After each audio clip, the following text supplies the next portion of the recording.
남유다가 다 망해버리고 BC 586년에 바벨론에서 망하지 않습니까? 포로로 잡혀가요.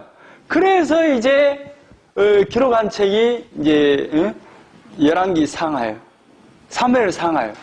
그러니까 왜 우리가 망했을까라는 그 포커스에 맞춰서 기록을 해요. 왜 망했을까? 왜 우리는 망했을까? 그 뭐 근본적인 이유가 뭐예요? 근본적인 그러죠. 죄죠. 하나님의 말씀을 어겨버렸구나. 그래서 우리가 망해버렸네. 그렇게 해서 쓴 글이 바로 사무엘 상하, 열왕기 상하예요. 그런데 그러니까 쉽게 말하면 이런 거죠. 사무엘 왕이 이제 이게 역대기 상이란 말이죠. 역대기 상. 이제 열왕기 이게 아니에요. 사무엘 상하, 열왕기 상하가 이제 여기가 역대기 하하 이렇게 기록되어 있단 말이죠. 근데 여기는 뭐냐면 쉽게 말하면 포로로 잡혀 왜 망해버렸지? 왜 망했을까? 간단해요. 결론은 뭐예요? 우리가 하나님을 떠나버렸네. 하나님의 약속을 잊어버려서 이렇게 망했네. 그런데 이제 역대기 상하는 언제 기록한 책이냐면 이들이 이제 아수르 제국이 등장하고 바벨론 제국이 등장하고 그 다음에 등장하는 제국이 알까요? 네, 페르시아 제국이 등장해요. 그런데 페르시아 제국이 등장하면서 이제 바벨론을 쾅 눌러버리지 않습니까? 밟아버려요. 그러니까 그때 이제 536년에 고레스라는 그 왕이 이 바벨론에 잡혀온 사람들에게 그러니까 아수르의 정책은 어떤 정책을 쓰냐면 혼혈 정책을 써요. 근데 바벨론은 포로로 데리고 가는 정책을 써요. 그런데 이 고레스 페르시아 시대에는 뭐냐면 이들에게 종교도 문화도 다 허용해주는 그런 정책을 써요. 그게 무슨 정책이죠? 아무튼 허용해주는 그걸 뭐라 그러죠? 아무튼 그 문화와 종교를 인정하는 정책을 편단 말이에요. 그러면서 이제 우리 말 잘 들어요? 이런 거죠. 아수르는 뭐예요? 혼혈시키면서 너희들 말 안 들으면 이렇게 만들어본다 이런 거예요. 바벨론은 포로로 잡아가면서 내가 너희들 이제 포로로 잡아갔으니까 말 잘 들어라 이런 정책을 써요. 그런데 이제 페르시아 시대에는 어떤 정책을 펴냐면 이들에게 종교와 문화를 다 허용해주는 정책을 펴면서 내가 너희들한테 이렇게 잘하니까 말 잘 들어야 되겠지 이런 정책을 펴요. 그래서 BC 536년에 이들이 이렇게 돌아옵니다. 그러면서 이제 뭘 하냐면 성전을 재건해요. 성전을 재건하게 됩니다. 그런데 성전을 재건해놓고 보니까 성전을 재건했잖아요. 그러니까 이들에게 있어서 성전이 파괴됐어요. 얼마나 울분을 토했겠어요. 그런데 성전까지 재건했어.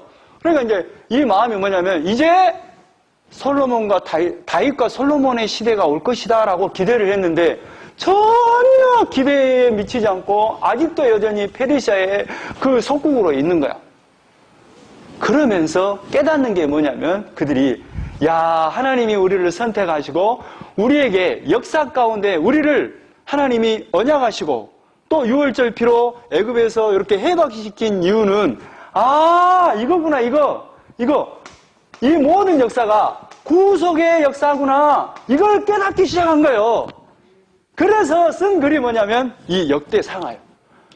이 역사는 우리 이스라엘 역사뿐만 아니라 전 세계의 역사는 하나님이 우리를 예수 피로 구원하는 역사로 이 역사를 역사를 끌어가고 있구나 이런 것을 깨닫고 이 역대 상하를 써요. 그러니까 초점이 전혀 틀려요. 쉽게 말하면 이걸 신학적으로 말하면 사무엘 상하나 열왕기 상하는 어떤 관점이냐면 이게 지금 우리가 왜 망했다고 그랬어요? 왜 망했어? 지석이 왜 망했다고? 여기서는 왜 망해버렸다고? 그러니까 약속을 어겨본 것 때문에 망했네. 하나님을 떠나버려서 망했네. 그런 관점이 뭐냐면 누가 그것을 가르쳐주고 지적해요? 왕보다도 선지자들이 그런 역할을 하잖아요. 너희들이 하나님의 말씀을 가르치는 사람이 선지자잖아요. 그러니까 이쪽의 글은 선지자적 관점이에요. 근데 이쪽 글은 뭐냐면 무슨 관점이겠어요?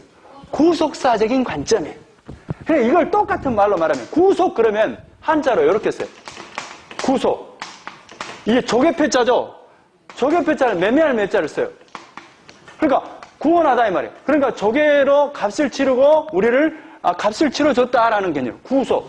값을 치러주고 우리를 구원해줬다라는 구속의 역사. 그러니까 이 모든 인류의 역사는 뭐예요? 뭐 때문에 시작한 거예요? 그러니까 우리가 이해는 안 되는데 하나님이 이 세상을 왜 창조하시고 우리 인간을 만들었느냐 하면 우리 인간의 말로는 여러 말을 할 수 있어요. 근데 이건 다 틀린 말이에요. 하나님의 관점에서 보면 그냥 모르겠어. 그냥 모르겠는데 하나님은 예수 그리스도의 십자가의 피로 우리를 구원하겠다는 그 계획을 가지고 이 세상을 만드시고 인류를 만들었다는 거예요. 이게 복음이에요. 더 이상 할 말이 없어. 근데 우리 인간의 입장에서는 왜 선악과를 만들어놓고 선악과를 따먹고 우리를 죄짓게 하고 이렇게 타락하게 만들었지? 변명과 이유가 될 수 없어. 그냥 하나님은 그렇게 만들었대요. 그냥 우리는 그것을 받아들일 수밖에 없어. 하나님은 이렇게 죄 가운데 사단 마귀의 권세 가운데 세상에 우리를 밀어넣어서 우리를 구속하려고 이 땅에 보냈구나. 이게 정답이에요. 더 이상 할 말이 없어. 하나님은 그렇대. 그러니까 그것을 어떻게 하냐? 아무도 몰라요. 이성으로 깨닫거나 이성으로 뭐 과학으로 증명해서 알 수 있는 게 아니에요. 하나님이 은혜를 주셔서 하나님이 우리를 세상 살면서 예수를 믿도록 그리고 쉽게 말하면 종착지가 뭐예요? 우리에게 영생을 주려고 이 세상에 보냈구나. 이거예요, 이거. 더 이상 할 말이 없어. 그러니까 뭐예요? 이들이 이제 뭐예요? 돌아와 놓고 성전을 재건하고 보니까 이제 이 역사를 뭘로 보기 시작했냐면 이 역사는 하나님이 예수 그리스도의 피로 구원하는 역사로 지금 진행하고 있구나. 이걸 깨닫고 이걸 쓰기 시작한 거예요. 그러니까 이 관점은 뭐냐면 이걸 또 다른 말로 말하면 언약의 관점이라고도 해요. 그리고 이제 이것은 뭐예요? 구속의 역사를 모형으로 보여준 이쪽 모세 때 뭘 만들어라 그래요? 모형으로 예수 그리스도의 모형으로 뭘 만들어요? 성막을 만들어요. 거기서 발전된 것이 성전이에요. 그러니까 성전 재건이라는 것은 성전 중심으로 이 글을 기록해요. 왜 그러냐면 이건 누구의 모형이니까? 예수님의 모형이니까. 그러니까 여기에 포커스는 뭐냐면 열왕기 상은 29장이고 열왕기 하는 36장인데 여기서 1장부터 9장까지는 족보 이야기가 나와요. 그리고 10장부터 29장까지는 다윗의 이야기가 나와요. 그리고 여기서 열왕기 하에서 1장부터 9장까지는 솔로몬 이야기가 나와요. 10장부터 36장까지는 나머지 솔로몬 이후 분열왕국의 역사의 그 나머지 왕들의 이야기를 해요. 그런데 중요한 것은 이제 자료를 딱 보니까 뭐가 보여요? 북이스라엘의 그러니까 하나님은 다른 거 아니에요. 왜 하나님은 이 다윗을 향해서 마음이 딱 내 마음에 합하네라고 말한다 그랬어요? 그 우선으로 오실 예수 그리스도 때문에 내 마음에 딱 맞네라고 표현을 한다고요. 성경적으로.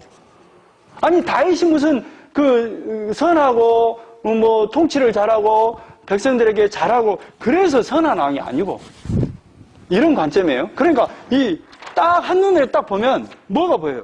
하나님으로부터 시작해서 쭉 빨간 줄로 이렇게 이어지는 데가 결론은 뭐예요? 예수 그리스도예요.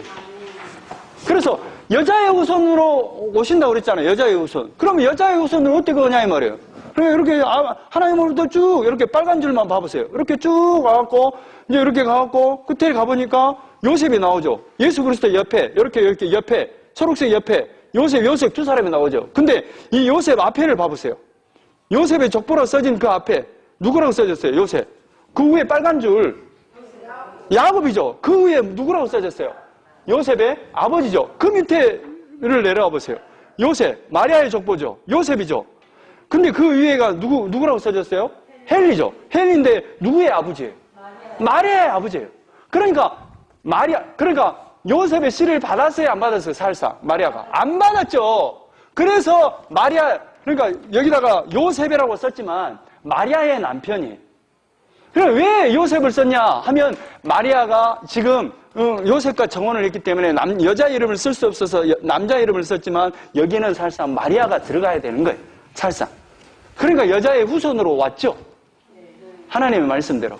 그리고 아브라함에게 내 씨로 말미암아 천하 만민이 복을 받겠다고 약속을 했죠. 그리고 다윗 때 내 왕위가 영원히 견고하게 서겠다. 내가 내 집을 지어주겠다 그랬잖아요. 그 집이 영원할 것이다 그랬잖아요. 그런데 뭐예요? 이들이 뭐예요? 가서 보니까 포로로 잡혀가 보네. 성전도 다 파괴돼 보네. 이게 뭐예요?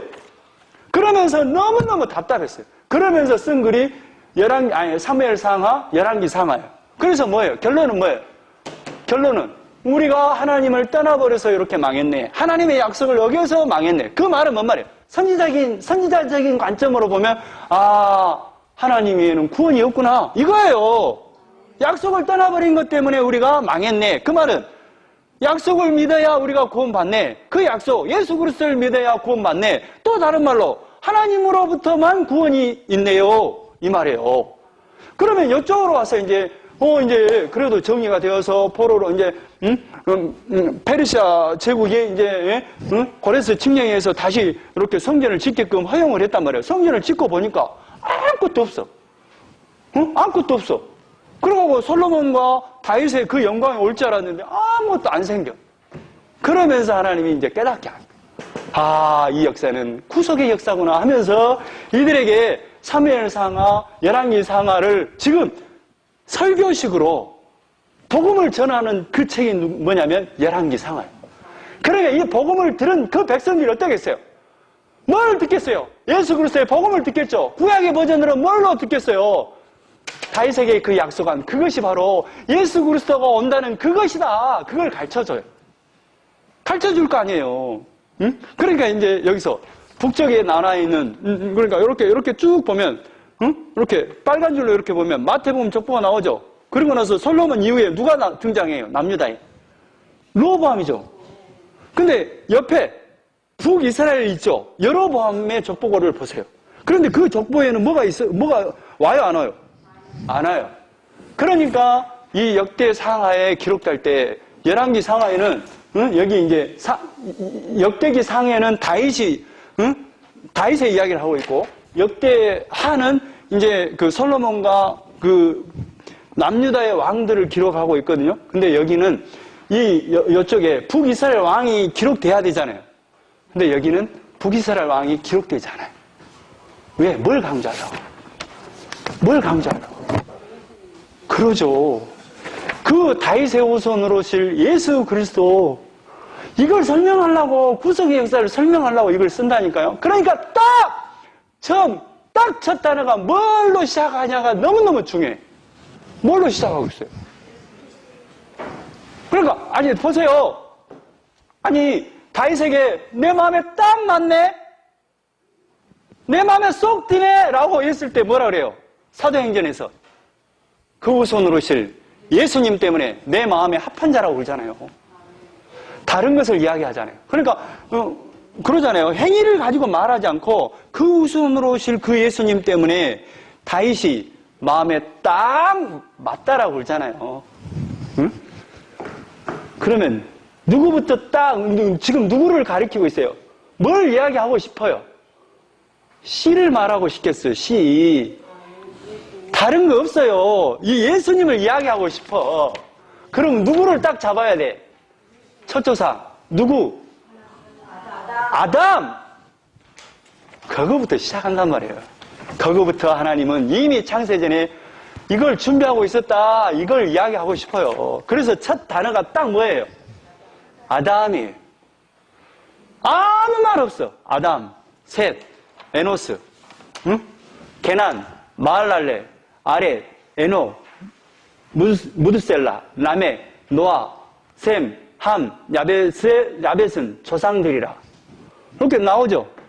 응? 나오죠? 노아, 그러니까 5절에 야벳의 자손은 누구. 저쪽에 8절에 함의 자손이 나오죠.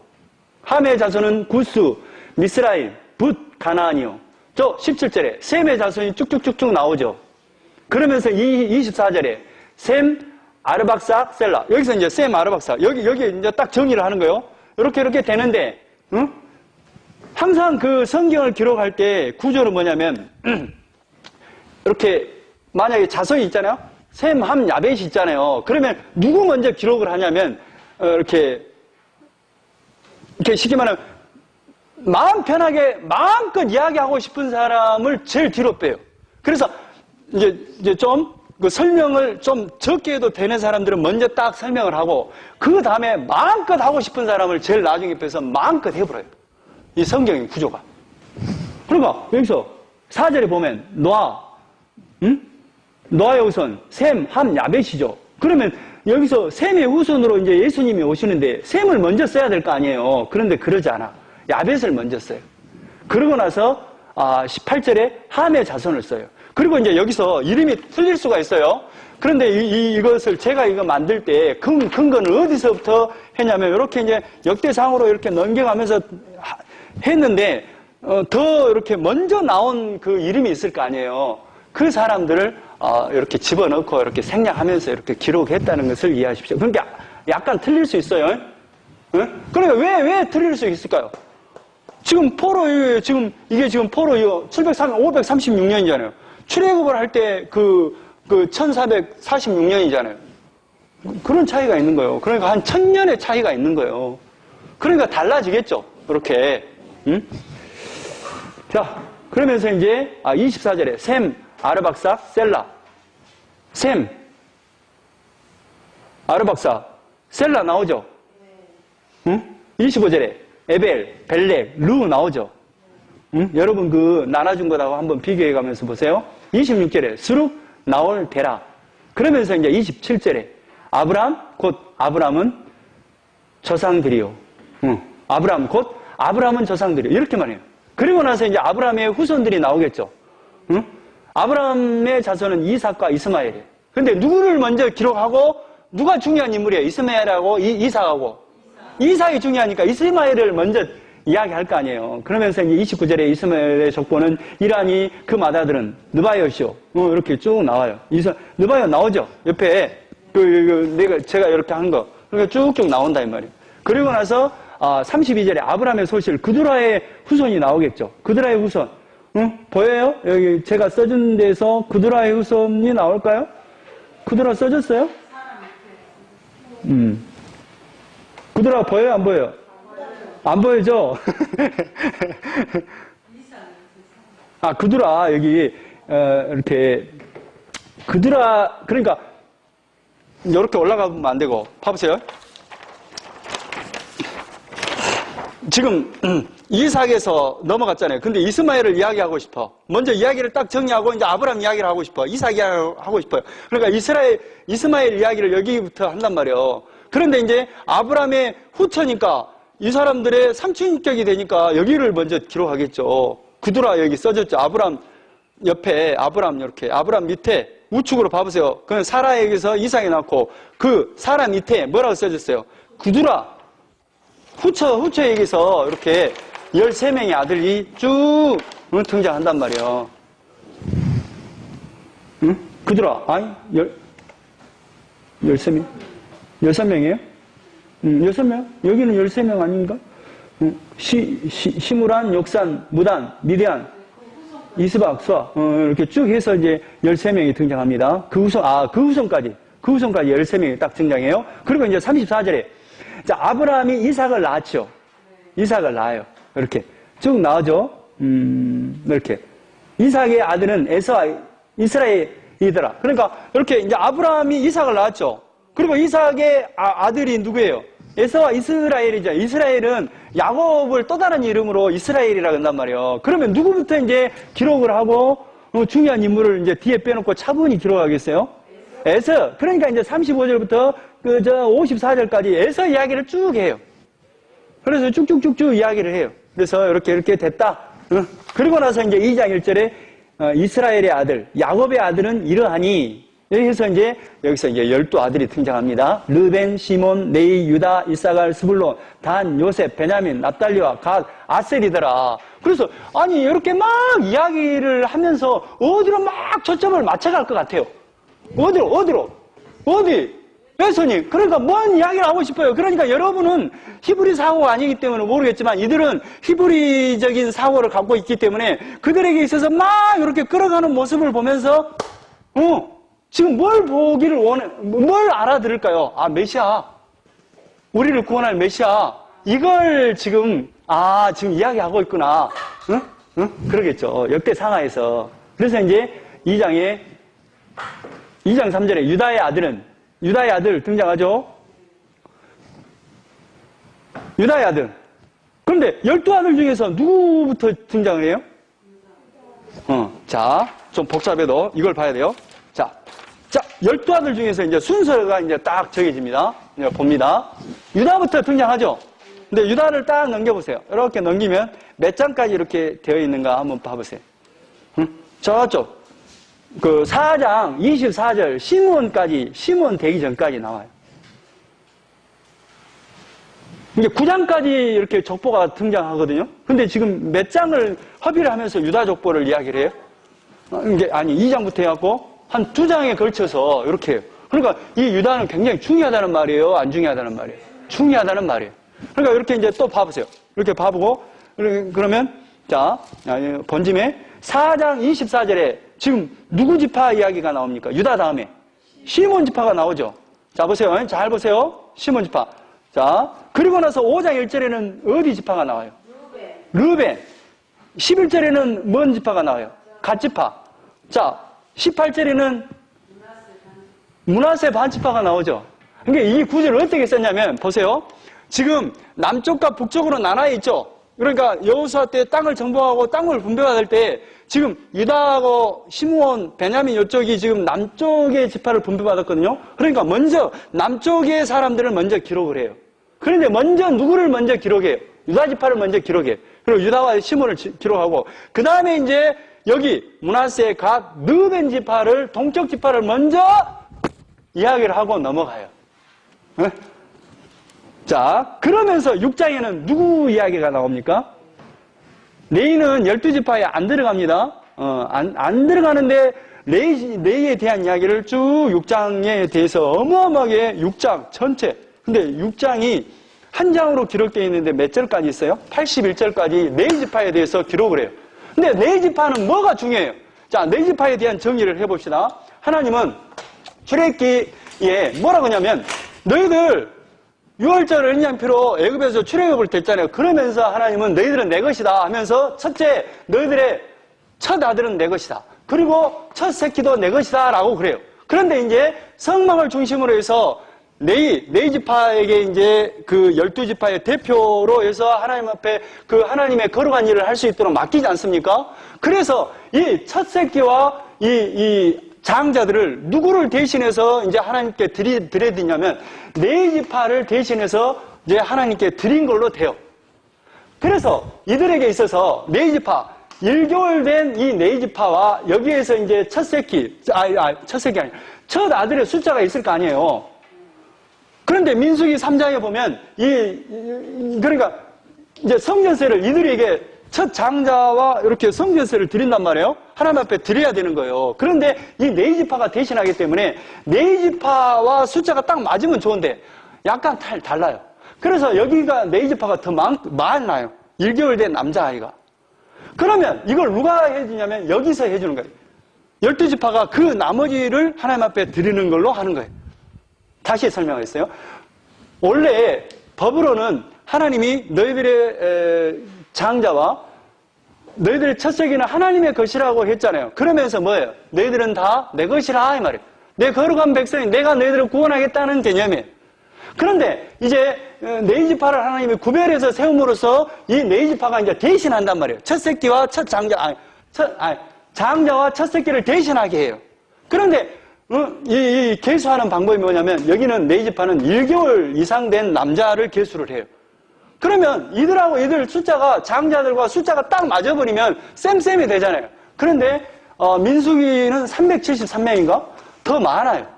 레이 지파 이 1개월 된 남자아이가. 그러면 이것을 더 내게끔 해요. 이 375명에 대한 것을 더 내게끔 해요. 원래 이제 이렇게 무조건 생명의 속전으로 드리게끔 했어요. 하나님이 그렇게 했잖아요. 그러니까 생명의 속전으로 첫 장자와 첫 새끼는 하나님 앞에 드리도록 했다 이 말이에요. 이게 법이에요, 법. 근데 그것을 이제 대신해서 누구를 드렸어요? 네 지파를 드려버렸잖아요. 그러니까 이제 다 드려본 거예요. 그런데 이제 이 네 지파를 계수했더니 더 많이 나와. 그럼 이거에 대한 것만 더 내면 되는 거예요. 이렇게 이제 바뀌어가요. 응? 그러니까 네 지파는 뭐가 중요해요? 하나님 앞에 드려지는 첫 새끼, 첫 장자고 첫 새끼의 개념이에요. 그럼 이스라엘 대표하는 그 첫 새끼다 이 말이에요. 그러면 네 지파는 누구를 지금 모형하고 있는 거예요? 예수님을 모형해요. 예수님이 내이가 되어서 첫 새끼가 되고 첫 장자가 됨으로 말미암아 우리의 대표가 되셔서 우리를 대신해서 하나님 앞에 드려짐으로 말미암아 우리가 속량받는 거 아니에요. 이런 개념으로 해서 이 내지파는 아주 꼼꼼하게 지금 6장이 기록하고 있다. 이따 다시 한번 보겠습니다. 자, 7장 넘어가겠습니다. 7장에는 어디 지파가 나와요? 7장 1절. 이사갈이 나오잖아요. 이사갈. 그러고 나서 이제 6절에 베냐민이 나오죠. 그리고 이제 13절에 납달리가 나오죠.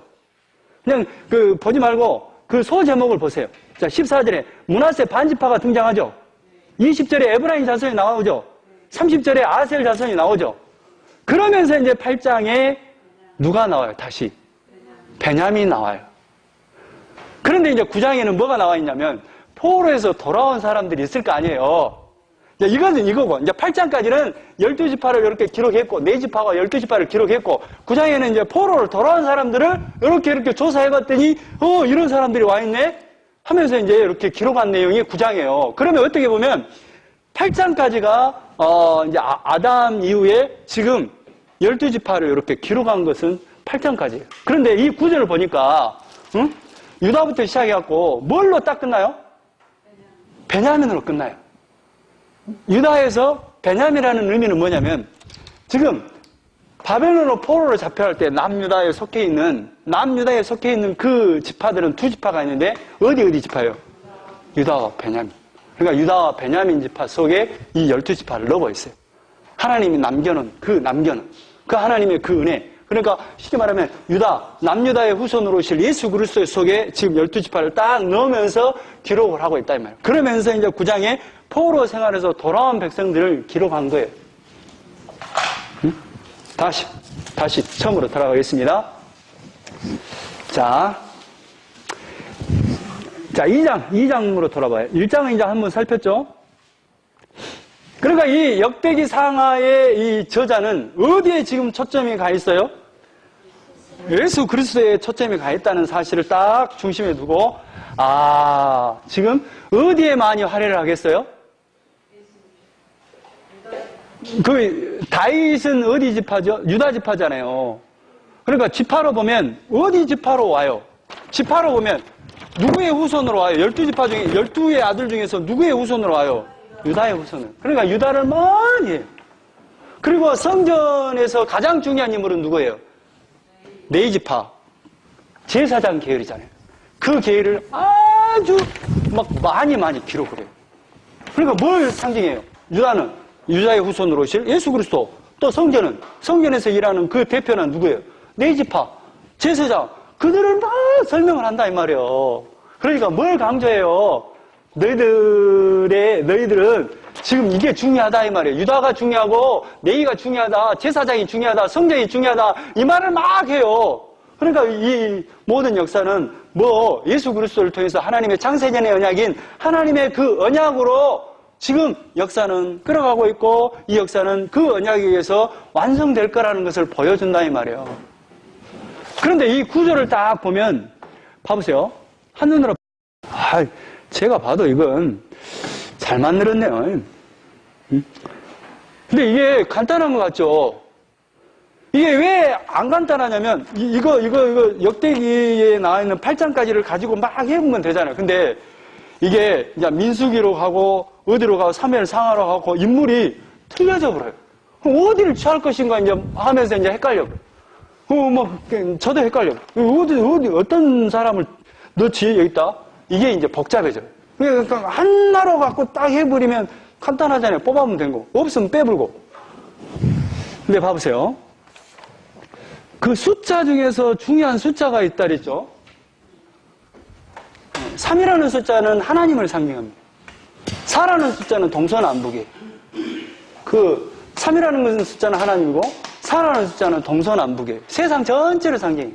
이걸 플러스해서 7이에요. 이게 완전수예요. 자, 여기에서 더 중요한 것은 7에서 3을 더 더하면 뭐가 돼요? 10이에요.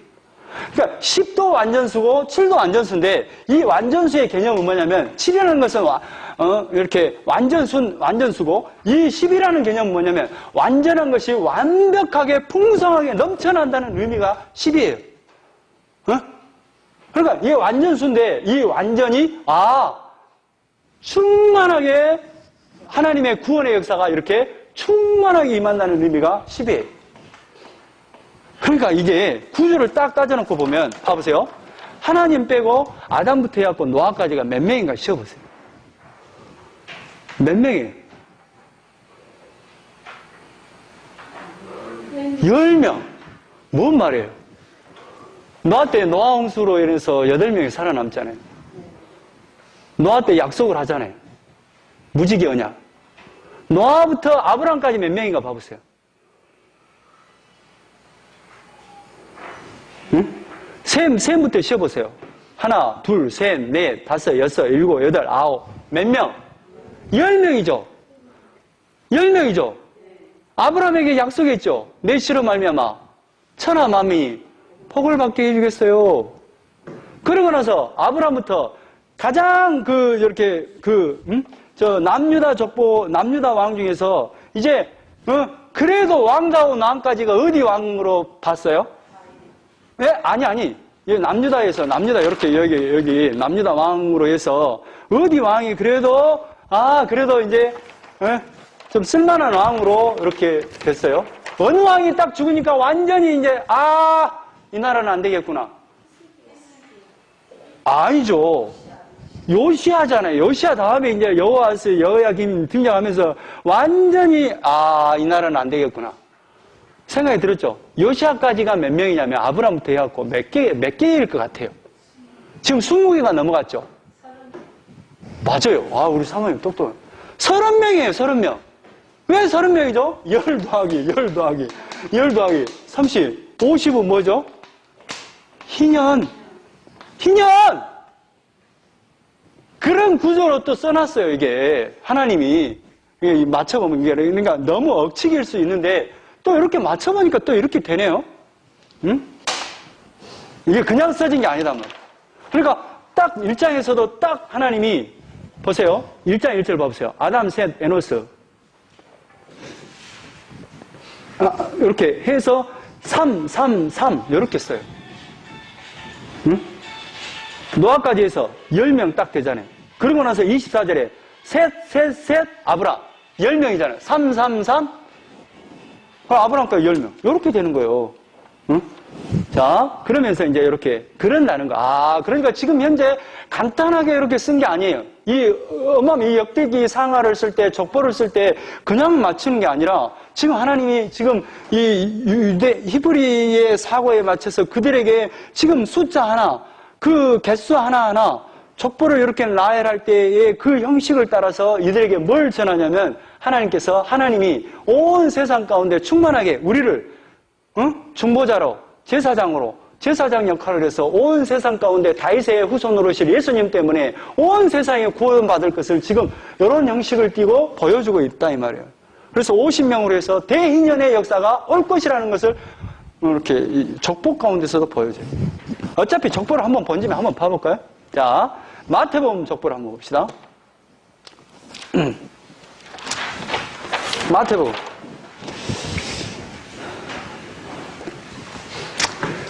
아브람과 다윗의 자손, 마태복음 1장. 다윗의 자손, 예수 그리스도의 계보라. 왜 아브람부터 딱 점을 찍을까요? 마태복음은 누구를 향해서 썼냐면 유대인을 향해서 쓴 글이에요. 그러니까 우리의 조상이 누구예요? 첫 조상이 누구예요? 아브람이잖아요. 그러니까 아브람부터 써요. 아브람과 다윗의 자손 예수 그리스도의 계보라 해서 2절에 아브람이 누구를 낳아요? 이삭을 낳고. 한번 볼까요? 그대로 읽어보세요. 아브람은 이삭을 낳고, 이삭은 누구를 낳고? 야곱을 낳고, 야곱은 누구를 낳고? 유다와 그의 형제들을 낳고, 유다는 타마렉에서 누구를 낳고? 베레스를 낳고, 베레스가 세라를 낳았는데 베레스는 누구를 낳고? 헤스론을 낳고, 헤스론은 누구를 낳고? 남을 낳고, 남은 아미나답을 낳고, 아미나답 누구를 낳고? 나손을 낳고, 나손은 살몬을 낳고, 또 살몬은 나합에게서 누구를 낳고? 보아스를 낳고, 보아스는 루덱에서 누구를 낳고? 오벳을 낳죠. 오벳은 누구를 낳고? 이새를 낳고, 이새는 다윗 왕을 낳으니라.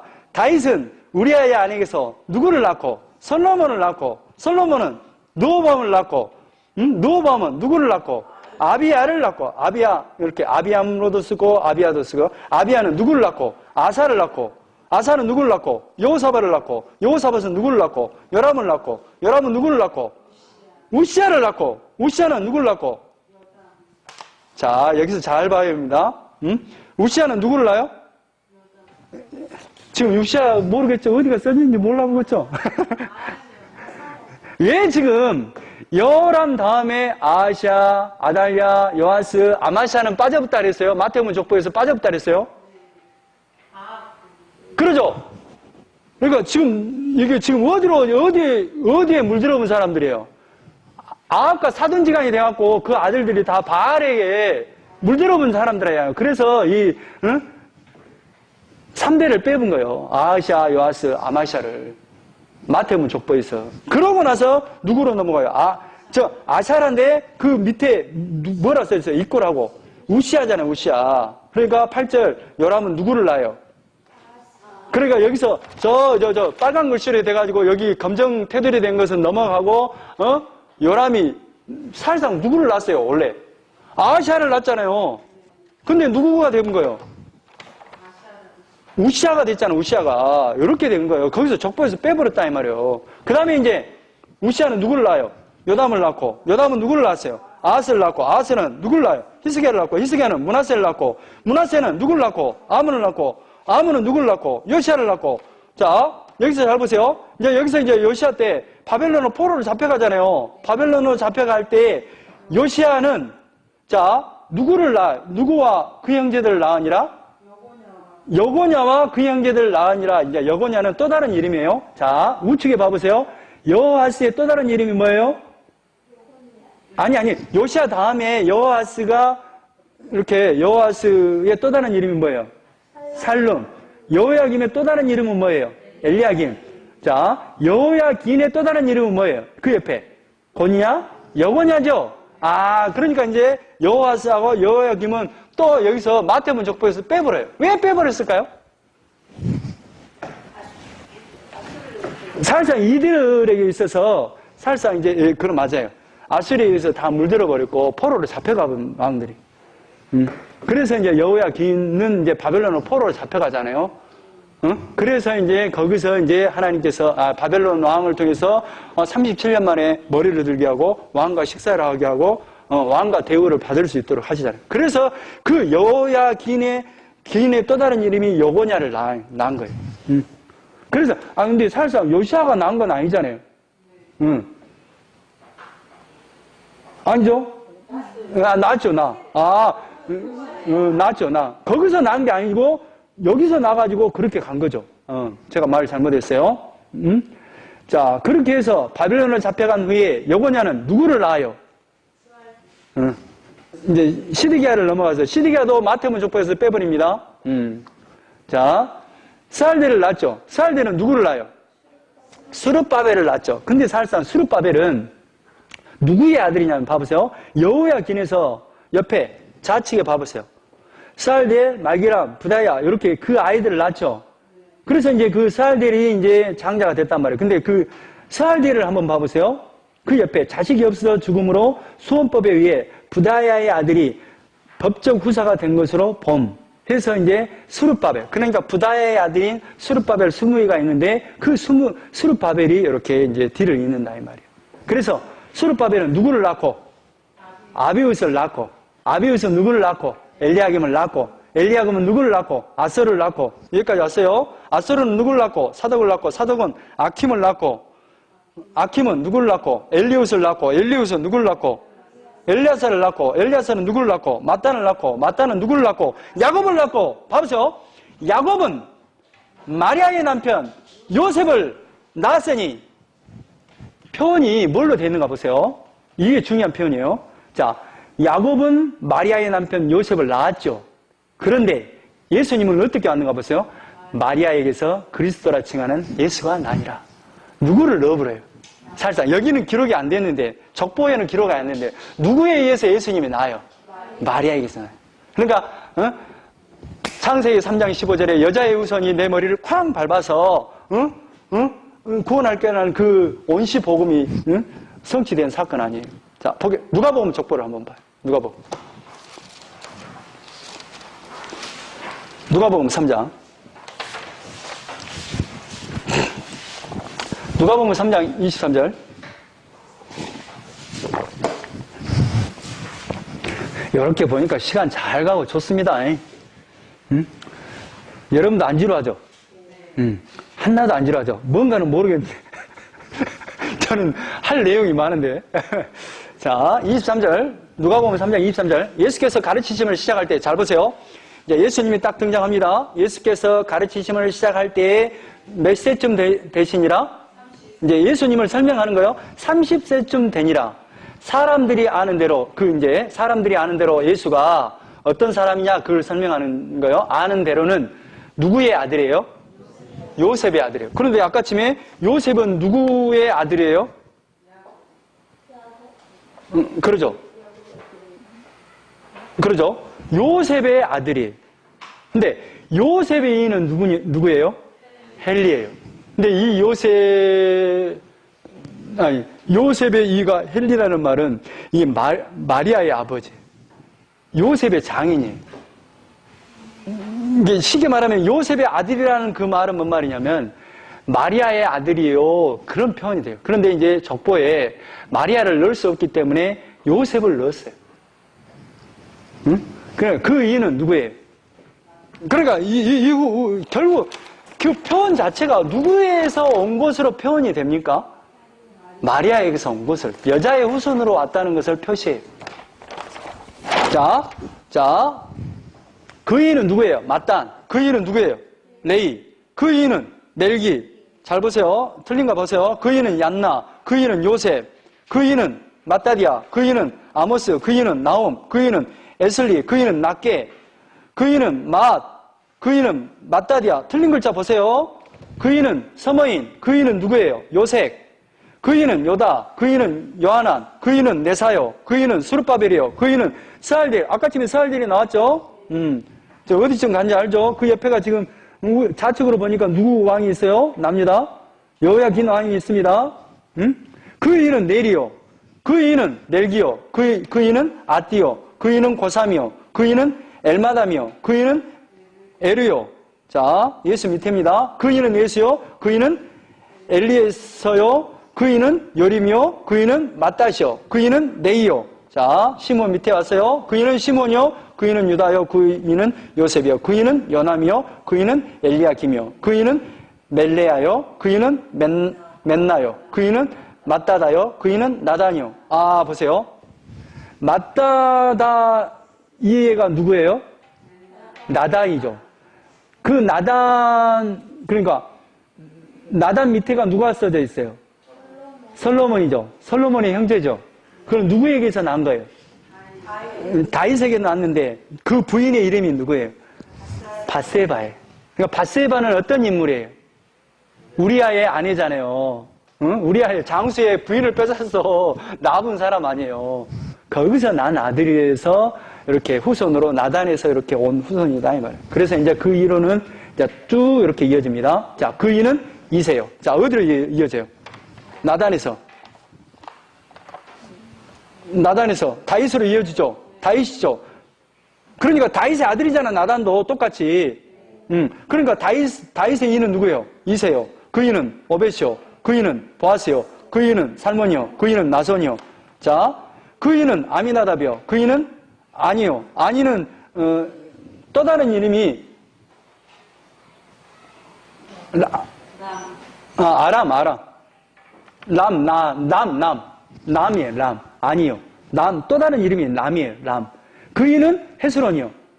그 이는 베레스요. 그 이는 유다요. 유다까지 왔어요.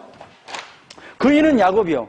그 이는 이삭이요. 그 이는 아브람이요. 그 이는 데라요. 그 이는 나홀이요. 그 이는 스룹이요. 그 이는 누요. 그 이는 벨렉이요. 그 이는 헤베요. 그 이는 살라요. 그 이는 가하난이요. 그 이는 아박삭이요. 그 이는 셈이요. 그 이는 노아요. 그 이는 네맹이요. 그 이는 무드셀라요. 그 이는 에녹이요. 그 이는 야렛이요. 그 이는 마할랄레이요. 그 이는 게난이요. 그 이는 에노스요. 그 이는 셋이요. 자, 보세요. 여기서 중요합니다. 그 이는 누구예요? 아담이요. 그 이가 누구예요? 하나님. 누가복음 적으면 누구로부터 시작해서 누구로 딱 맞춰요? 하나님으로, 아니, 그러죠. 예수로 시작해서 누구로 맞춰요? 첫 조상이. 하나님으로부터 온 거예요. 그러니까 하나님으로부터 왔으니까 우리는 누구의 통치를 받고 누구의 은혜를 받아야 되는 존재예요. 하나님의 은혜를 받아요. 그러니까 하나님은 우리를 만들 때 뭘로 만들었어요? 창세전 언약에 예수 그리스도로 구원하겠다는 계획을 가지고 우리를 아담을 만들었잖아요. 그러니까 아담을 뭘로 만들었냐면 로마서 한번 봅시다. 로마서 5장. 아주 중요한 편이 등장해요. 거기에 이제 딱 이 로마서를 쓴 바울은 대단한 인물 같아요. 제가 봐도 정말로 이런 이제 뭐 사도 바울 정도 되니까 이렇게 썼겠지. 그러나 이제 똑같이 우리가 복음을 전하는 사람 아니겠어요? 말씀을 가지고 전하는 사람인데 저는 이 바울이라는 인물은 정말로 이 구속의 은혜를 정확하게 알고 기록한 인물 같아요. 그냥 사람이지만 그냥 사람이잖아요. 바울도. 근데 이 친구가 대단한 것 같아요. 자, 5장 14절. 아담을 어떻게 만들었는가 보세요. 그러나 아담으로부터 모세까지 아담의 범죄와 같은 죄를 짓지 아니한 자들까지도 사망의 왕노릇 하였나니 아담은 뭘로 만들었다고요? 그러니까 아담을 뭘로 만들었어요? 오실자의 모형을. 그러니까 아담을 만들고 나서 뭘 지금 준비하고 있었다는 거예요. 오실자 아담과 똑같은 마지막 아담인 예수 그리스도를 모형하고 아담을 만들었다는 거예요. 응? 그러니까 이 역대상하를 기록할 때 지금 포커스가 뭐에 초점이 맞춰져 있겠어요? 아담은 오실자의 표상이다 하는 그 표현으로 아담을 딱 먼저 기록을 하고 아담을 먼저 딱 세워요. 근데 그 의미는 뭔데? 오실자의 모형 아담부터 시작해서 누구를 가지고 계속 가요. 예수 그리스도까지 가잖아요. 한번 봅시다. 역대상 한 5분만 더 봅시다. 자, 더 중요한 이제 후손이 4장 유다의 후손이 나오죠. 유다의 후손은 별로 이제 건드릴 것이 없습니다. 유다 이제 중요하게 이렇게 된다는 것을 이해하시고 더 이제 이 역대기의 작가가 저자가 무엇에 신경을 쓰냐면 6장에 레이의 자손들을 신경 써서 기록해요. 그래서 아주 이 친구가 자 보세요. 6장 1절에 레이의 아들들은 게르손과 그앗과 고앗입니다. 무라리요. 그앗의 아들은 아므람, 이스알, 헤브론, 우시엘이요. 이게 이제 아주 자세하게 기록합니다. 레이의 가계들을. 자, 그러면서 뭐에 초점을 맞춰서 딱 지금 막 길게 쓰냐면 자, 아므람의 자녀 한번 찾아보세요. 이것만 보고 마치겠습니다. 자, 유다, 레이, 게르손, 그앗, 무라리, 요게벳 나오죠. 그리고 나서 이제 그앗의 자손들 아므람, 이스알, 헤브론, 우시엘 이거 나오죠. 나오죠. 그 다음에 아브람의 자녀가 나옵니다. 아브람의 자녀는 누구예요? 아론과 모세와 미리암이요. 아론의 자녀로 넘어갑니다. 나답, 아비유, 엘라살, 이다말이죠. 엘리야살은 그 중에서 나답, 아비유, 그러니까 이 아론은 대제사장 계열이잖아요. 그러니까 첫째 아들이 대제사장이 돼야 되는 거예요. 나답이 대제사장이 돼야 되는데 나답과 아비유가 잘못된 불을 하나님 앞에 들어가다가 이 나답과 아비유가 죽어버려요. 그 다음에 이제 장자가 된 사람이 엘리야살이에요. 그러니까 이제 엘리야살에 초점을 맞춰서 이 엘리야살이 대제사장이 된단 말이에요. 그러니까 이제 엘리야살로 이렇게 나올 거 아니에요. 그래서 이제 14절에 엘리야살은 누구를 낳고 비나스를 낳고 비나스는 누구를 낳고 아비사를 낳고 나 보입니까? 아비사는 누구를 낳고 여기를 보세요. 이제 여기 보이죠? 보입니까? 안 보입니까? 말하세요. 그래야 알죠. 자, 붓기는 누구를 낳고 우시를 낳고 우시는 누구를 낳고 스라이아를 낳고 스라이아는 누구를 낳고 무라이옷을 낳고 무라이옷은 누구를 낳고 아마를 낳고 아마레는 누구를 낳고 아이두브를 낳고 아이두브는 누구를 낳고 사독을 낳고 사독은 아이마스를 낳고 아이마스는 아샤라를 낳고 아샤라는 누구를 낳고 요하난을 낳고 요하나는 누구를 낳고? 아샤라를 낳고 낳았으니 이 아샤라는 솔로몬이 예루살렘에 세운 성전에서 제사장의 직분을 행한 자이며 아샤라는 누구를 낳고? 아마랴를 낳고 아마랴는 누구를 낳고? 아이둡을 낳고 아이둡은 누구를 낳고? 사독을 낳고 사독은 살룸을 낳고 살룸은 누구를 낳고? hil기야를 낳고 hil기야는 누구를 낳고? 아샤라를 낳고 아샤라는 스라를 낳고 스라는 누구를 낳고? 여호사닥을 낳았으며 여호와께서 느부갓네살의 손으로 유다와 예루살렘 백성을 옮기실 때 여호삭도 가니라. 그러니까 이들이 딱 간 거예요. 그래서 다시 돌아오잖아요. 그래서 에스라 스라의 후손 에스라가 돌아와서 이들이 이 에스라가 지금 역대상하와 에스라를 기록해요. 그러면서 가르치기 시작해요. 이 에스라가 쭉 이제 네이자서 쭉 나온단 말이에요. 그러니까 지금 이 구조나 이런 모든 것을 통해서 뭘 지금 설명하고 있냐면 남쪽에 남아있는 유다와 베냐민을 통해서 12지파를 설명하고 있고 그 속에 유다를 또 설명하면서 다윗을 계속해서 설명해내고 있고 또 그 속에서 속하지 않는 그 제사장의 계열인 그앗 자손인 엘리아살 계열의 대제사장 계열을 장황하게 설명하면서 이들이 바로 또 돌아와서 이 성전을 건축한 인물이다. 이 말이에요. 그 후손들이 와서 성전을 건축하고 또 가르치는 일을 했다. 그 말을 하고 싶을 거예요. 그러면서 이제 이다말 계열이 등장하는데 왜 이다말 계열이 등장하냐면 엘리, 홈리, 비나스 이런 계열이 등장하는데 이런 계열이 왜 이제 갑자기 등장하냐면 비느하스가 이렇게 후손이 없는 것으로 이렇게 나옵니다. 그래서 이제 잠깐 이다말의 계열이 이렇게 대제사장 계열을 맡은 적이 있어요. 이렇게 됐다. 이렇게 이제 보시면 됩니다. 그래서 이제 사무엘상에 이제 홈리, 비나스 나올 때 이제 이렇게 등장을 하죠. 그래서 이렇게 됩니다. 그래서 결국 그러면서 이제 초점을 어디에 맞춰요? 이제 이렇게 이제 간단하게 족보를 이야기하면서 지금 어디로 가고 있어요? 예수님으로 가는데 중간 단계로 누구에게 약속을 했어요? 아브라함은 지나버렸고 지금 다윗이잖아요. 다윗이. 그러니까 이들에게 있어서 지금 격려하고 힘을 주고 역대상하를 기록하면서 하나님께서 우리를 얼마나 사랑하는가를 보여주는 그 모형을 통해서 구속사로 설명한다고. 하나님이 이 후손, 다윗의 후손으로 예수 그리스도를 지금 준비하고 계신다. 이 역사는 정치적인 역사로 볼 것이 아니라 세상의 역사로 볼 것이 아니라 구속의 역사로 봐야 된다. 그러니까 우리가 정말로 지금 이런 처지에 있지만 망해갖고 완전 페르시아의 지배를 당하고 있지만 우리가 지금 어떤 상태인지 아냐. 지금 하나님은 이 속에서도 누구를 준비하고 계신다. 다윗의 약속, 그 왕위를 영원히 경고하겠다는 그 예수 그리스도를 준비하고 계신다. 힘을 내자. 이렇게 기록한 책이 역대상하단 말이에요.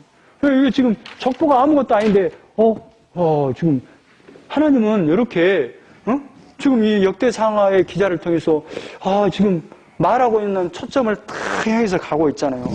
결국 복음을 향해서 가고 있다. 그래서 10장에는 사울의 이야기가 잠깐 등장하고 10장부터 29장 마지막까지 다윗의 이야기를 어마어마하게. 그런데 다윗의 이야기 중에서 나쁜 이야기는 안 해요. 뭔 이야기에 초점을 맞추겠어요? 예수님인데 솔로몬 때 성전을 지었죠. 근데 사실상 다윗 때 성전을 짓고 싶었죠. 근데 안 된다 그랬죠. 너는 피를 많이 흘려서 안 돼. 네 자식 때 성전을 건축하게 될 것이다 그랬어요. 그런데 이 다윗은 뭘 준비해요? 성전을 준비해요. 그 이야기를 어마어마하게 해요. 무슨 싸움한 이야기를 하지 않아요. 그 싸움한 이야기에서 승리를 하면서 뭐 때문에 승리한 이야기를 하냐면 두로 시돈 지방을 점령함으로 말미암아 전쟁에서 승리함으로 블레셋을 이김으로 말미암아 두로 시돈 지방이 블레셋에서 해방되잖아요. 그러니까 너무너무 고마워서 다윗에게 백향목을 갖다 주잖아요. 그런 이야기 때문에 그 전쟁에 승리한 이야기를 하고 또 전쟁에 승리함으로 말미암아 하나님이 이렇게 성전을 지을 수 있도록 그 주변 환경을 정리했구나. 그것 때문에 전쟁에 기록을 하지. 그러니까 초점은 뭐에 있냐면 지금 다윗이 성전을 준비하고 있는 그 내용에 어마어마한 내용을 할애하고 또 솔로몬 때는 뭐냐면 성전을 건축하는 것에 어마어마한 내용을 할애해서 기록한다. 그러니까 지금 성경 전체로 봐보세요. 역대상하로 보면 마무리니까 지루해도 어쩔 수 없어요. 상에 1장부터 9장까지 족보가 나오죠. 10장부터 29장까지 다윗의 이야기가 나오죠. 자, 하에서 1장부터 9장까지 솔로몬 이야기가 나와요. 그리고 10장부터 36장까지 이 나머지 솔로몬 이후에 분열왕국의 왕들의 이야기가 나온단 말이에요. 그런데 이 속에 가운데 누구를 지금 집중해서 이야기를 하고 있어요? 그래요. 다윗과 솔로몬 이야기를 하잖아요. 솔로몬은 다윗은 뭘 준비해? 성전을 준비하는 이야기. 솔로몬은 성전을 건축하는 이야기. 그러니까 뭐야? 성전, 예수 그리스도. 이게 바로 하나님이 말하고자 하는 그 역사란다. 그 성전이 누구라고? 다윗의 후손이라고. 여러분의 후손이라고. 우리의 후손이라고. 그러니까 우리가 여기서 낙심하고 코를 빠뜨리고 살 게 아니다. 지금 망했지만 망한 것이 아니다. 우리가 뭐다? 승리다, 승리. 힘을 내라. 이 말이에요. 역대상하에서. 응? 여기까지 하겠습니다. 기도하겠습니다. 하나님.